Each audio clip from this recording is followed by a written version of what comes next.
is we have never faced a demographic collapse that wasn't caused by war. The closest would be the Black Plague, but the Chinese are going to lose a greater percentage of their population in the next 20 years than Europe did during the Black Plague.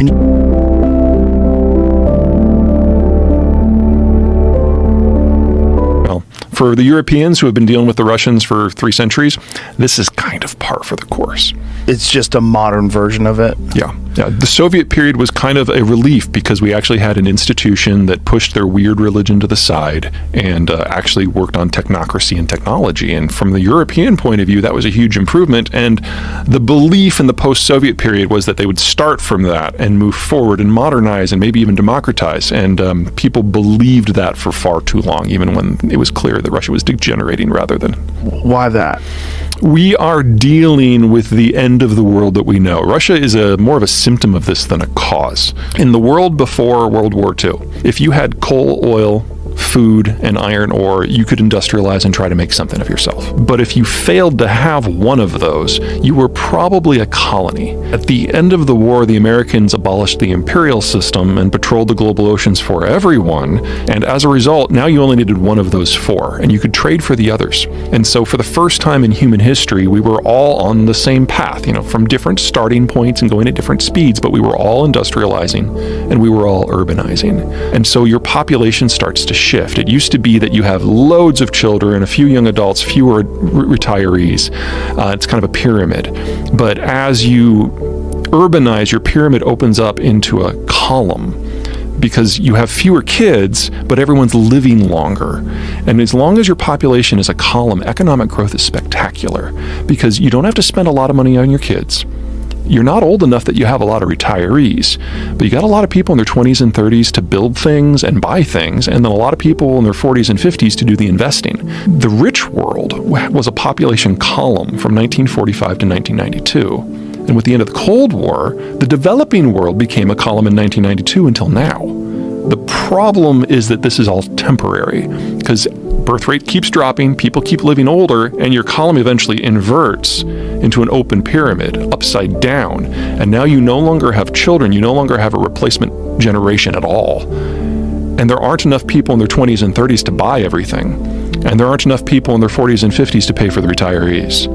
So this decade was always going to be the decade that most of the advanced world moves into mass retirement and the economic model collapses. And we find out recently that the Chinese have jumped the ship, and this is their last decade too.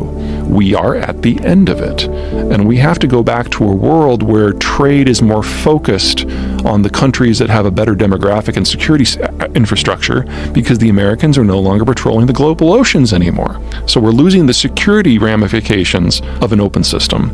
At the same time, we're losing the demographic capacity to support it in the first place. And that's all going down right now. What was the logic behind the one child? Was it that they were overpopulating? Mao was concerned that as the country was modernizing, the birth rate wasn't dropping fast enough and that the young generation was literally going to eat the country alive.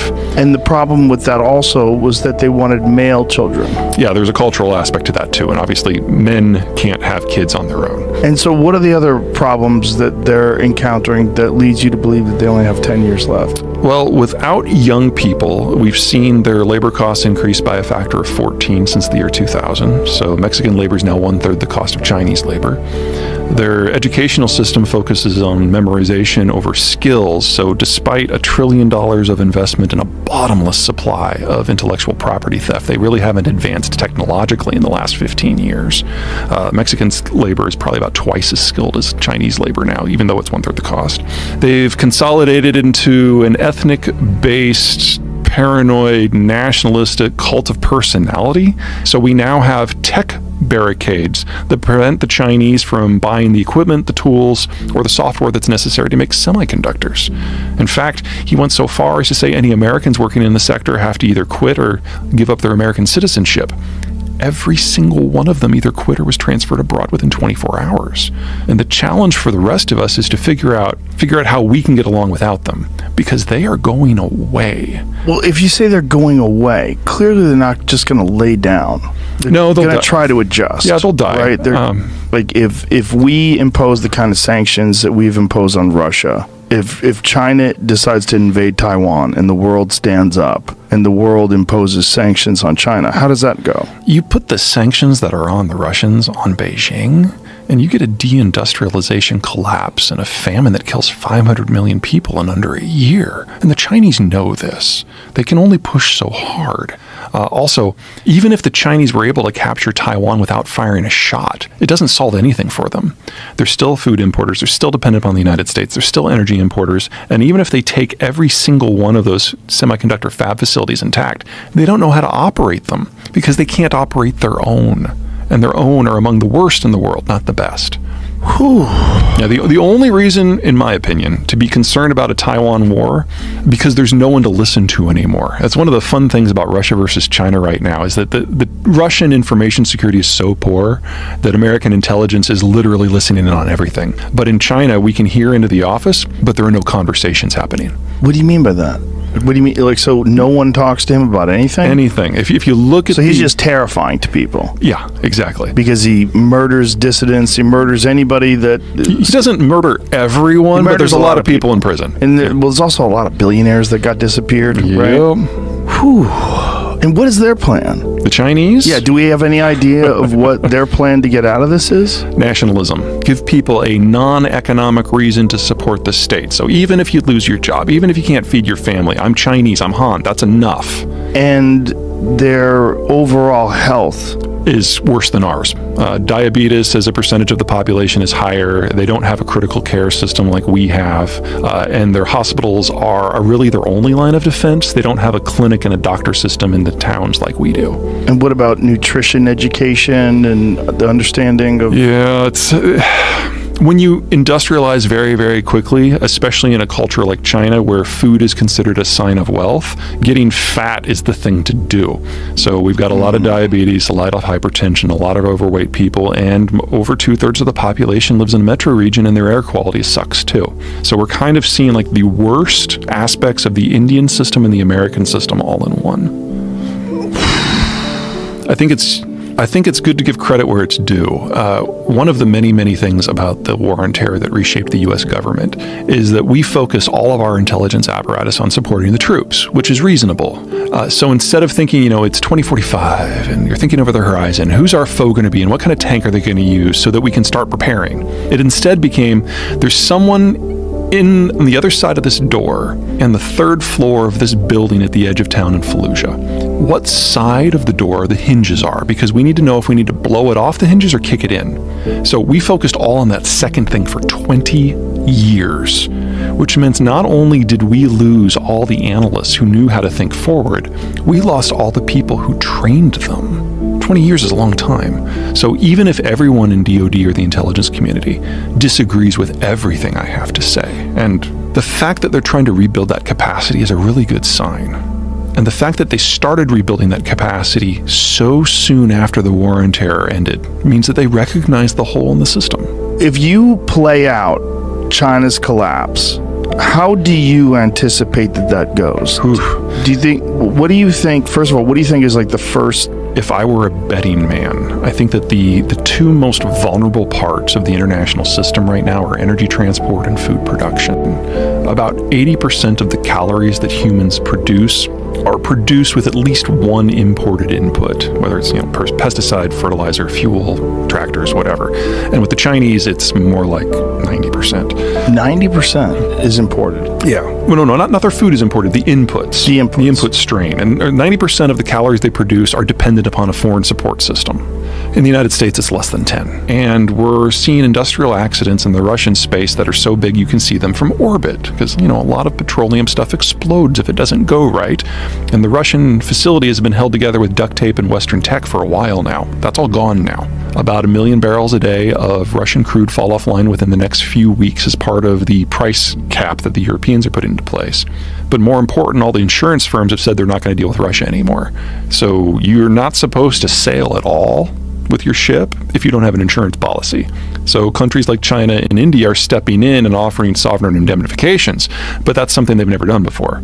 And so if there's ever a case where a ship, for whatever reason, needs to file a claim, it's going to immediately go to international arbitration because they have no method for the payout. As soon as that happens, no one's going to take an Indian insurance policy again. That's another 1 million to 2 million barrels a day that goes offline. And then all the crude that the Chinese get from eastern Siberia is from fields that the Russians never developed themselves. That was all BP. BP's gone. So we don't know how long the Russians can keep it operating, but we know it's going to go to zero. We just don't know how long it's going to take. And the Chinese are the last in line for all of this stuff. And if you have a food or an energy crisis, or God forbid, both at the same time, on top of a health crisis, on top of government incompetence, there is no way a central government holds together in that sort of environment.